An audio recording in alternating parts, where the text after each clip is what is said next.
Welcome to my channel mga paps, channel. At yun mga paps, magpahuni muna ako. Bali itong dala ko yung binibigay ni Idol Master Unad. Bali ito ay under training pa dahil sabi niya ay dalawa pa daw yung huli nito. Kaya subukan ko pero lagyan po natin ng kulot baka may lumalapit. At tingnan natin kung huhuni ba siya sa gubat. At malapit lang ito sa amin mga paps, nandiyan lang sa amin.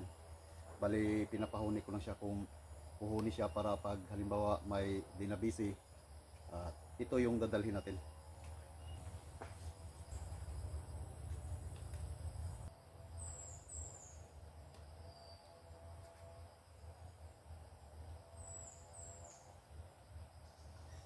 At shout out sa mga tropa nating hunters dyan na mga magagaling ang pangati. At sa nagpapa-shout out naman, ito din ang mga shout out nyo.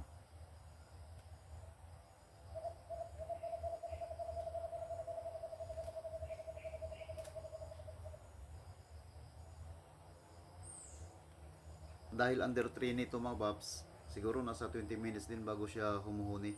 Akala ko hindi na siya humuhuni dahil talon lang ng talon.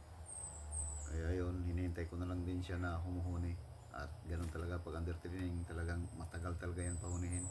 Talagang tiyagaan lang talaga.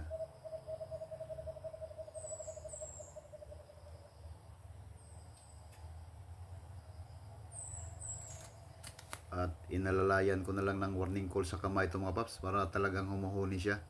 Ako yan nagpahuni-huni sa kamay, nag-warning call. So, kaya humuhuni naman siya. Kaya dito, yun, humuhuni naman. Siguro nagsawa na sa katalon.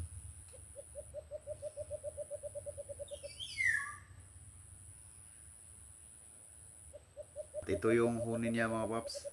Maganda rin pakinggan. Ito yung huni niya.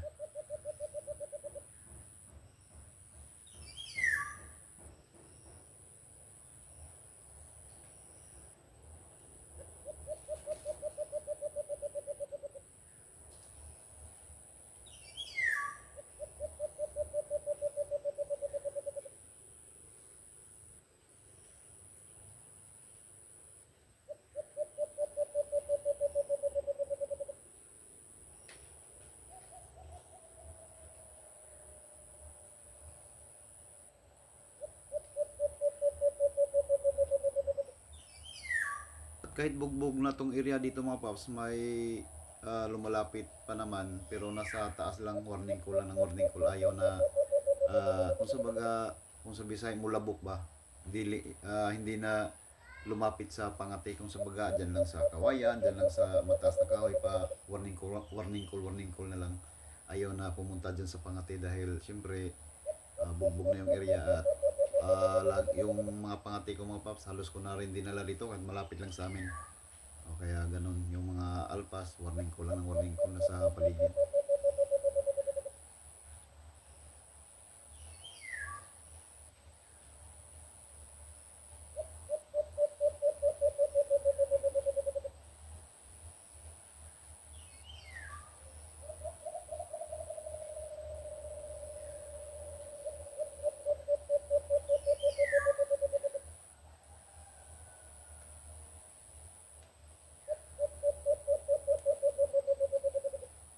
Ganitong under training mga paps, lagi lang po yung dalhin sa gubat, lalo pag nahuni na sa lati.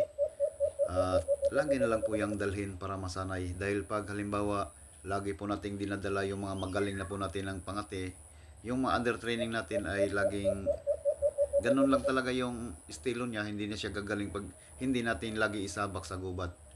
Kaya pag halimbawa ganito, lagi po nating dalhin para masanay siya at gagaling din siya.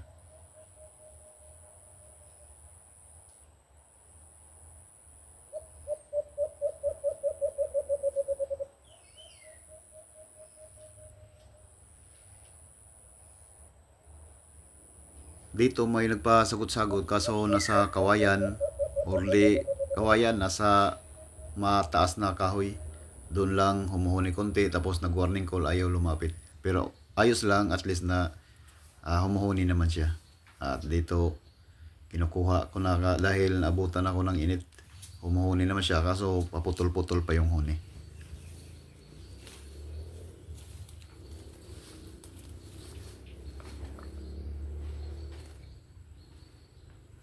At yun mga paps, humuhuni naman siya kaso putol-putol. Kunting sanay patuwat, patapang, baka gagaling pa to. Kasi dahil under training pa to, at nakahuli ito dalawa. Kaya ganun siguro na matagal humuhuni at patalon-talon. Kaya lagi lang po dalhin sa gubat, baka may lalabas pa to or baka gagaling pa to. Okay. Kunin na natin at mainit na. Humuhuni naman siya pero hindi tuloy-tuloy. Huni lang ng siguro mga ilang hunihan tapos lipad-lipad.